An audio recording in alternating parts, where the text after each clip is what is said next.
હનુમાન દાદાનો દિવસ છે. આપણને બધાને બે જ વસ્તુ ખબર છે કે રામાયણ તુલસીદાસે લખેલું અને તે પહેલા વાલ્મીકીએ લખેલું. પણ પહેલું રામાયણ છે ને એ શિલાઓ પર, પથરાઓ પર હનુમાનજીએ નખથી કોતરીને લખેલું હતું.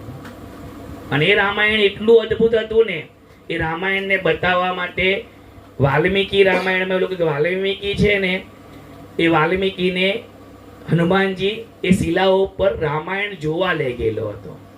અને એટલું ચમત્કાર કે વાલ્મીકીને અફસોસ થયો કે મારો ગ્રંથ કઈ કામનો નહીં, અને નદીમાં પધરાવવાનો હતો. તો હનુમાનજીએ રોક્યા કે મારા ભક્તનું અપમાન નહીં થવું જોઈએ, અને એ જ પથરાઓ ઉચકીને દરિયામાં પધરાવી દે હનુમાનજીએ. તે કેમ? એક ભક્તની લાજ રાખવા સારું. એટલે પહેલું રામાયણ તો લખેલું નખથી હનુમાનજીએ લખેલું હતું. અને આપણે કીધું તે નર્મદાનો શિવ પુરાણમાં લખેલું નર્મદાનો એક એક પથ્થર શિવલિંગ બરાબર છે. એટલે આ મહાત્માઓ તાજીને આવ્યા તો સમજો અહીંયા પગલા પાડવા જ આવ્યા એમ સમજી જવાનું. આ બધું સ્વરૂપ કે ગમે તે રીતે અહીંયા પગલા પાડવા આપણે ત્યાં આવ્યા એમ કહેવાય.